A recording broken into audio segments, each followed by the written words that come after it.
Hey guys, what is up and welcome to another episode of Did You Know This One featuring Amumu. I recently released a Yasuo guide, so I recommend checking that out if you haven't. But without any further ado, let us jump straight into Amumu's abilities.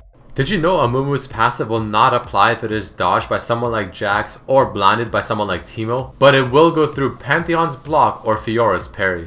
Even though Spell Shield will block the damage from Amumu's Q, the bandage, he will still fly to his target. Keep this in mind in your next game. Spell Shield will block Tantrum and Curse of the Sad Mummy, which is the ultimate. However, it will not block the Despair, which is the one where Amumu cries on the ground. You may not cast the Bandage Toss when you are rooted by something similar to a Morgana Q. As you saw in the spell bar, the Q is grayed out when I'm snared. Despair has a minimum duration of 1 second. This means that you cannot just simply toggle it on and off very quickly and not use any mana. We all know and love Tantrum because the CD can get reduced by getting hit by enemy champions or minions or even jungle creeps, but did you know that tower shots will also reduce the duration?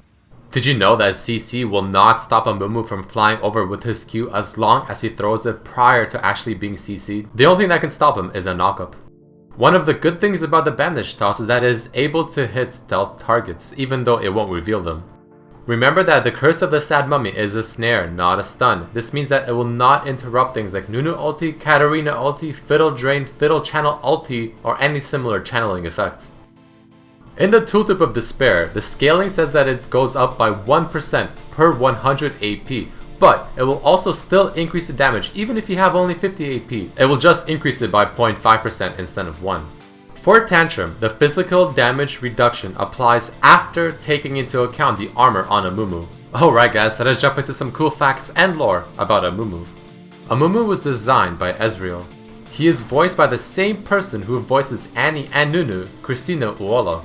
The icon for Bandage Toss is actually a reference to Spider-Man. If you look at it closely, you can see his hand is the same posture as Spider-Man when he flings his web. During the famous Ionia vs Noxus match, did you know that Amumu was selected to represent Ionia? During the Mac launch video, you can see Amumu on a caution sign. Did you know that Amumu is the third champion to have 7 total skins? Apparently, Amumu's dance is a reference to South Park, where the goth kids dance by shuffling side to side. His name is a pun on Amumu, probably made up by Mr. Puns of Damage himself, Freak.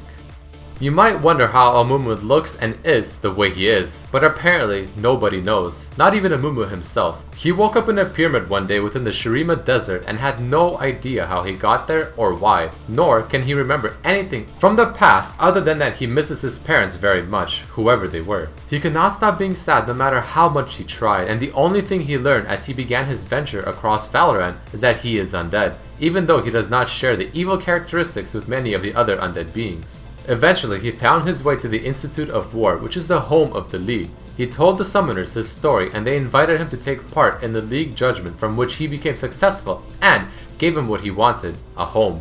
His goal within the League is to make friends who can hopefully help him discover his past.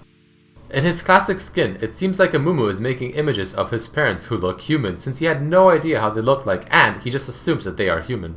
His Amumu skin in the background, you can see posters referencing to many bands. Deathcap for Corky for Deathcap for Cutie, Cho'Gath Eat World for Jimmy Eat World, and Evanescence for Evanescence. The sad face poster is a parody of Nirvana's symbol, which is a happy face.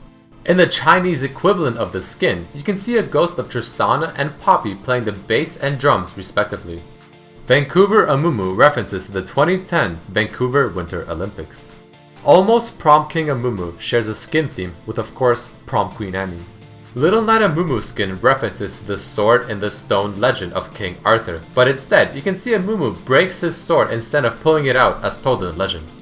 In the Chinese equivalent artwork, Amumu is holding the full sword and battling what looks to be Warwick. In the background at the bottom, you can see a little girl lying unconscious who seems to potentially resemble Annie. As I mentioned in the previous episode of my Did You Know series, Annie is close friends with Amumu.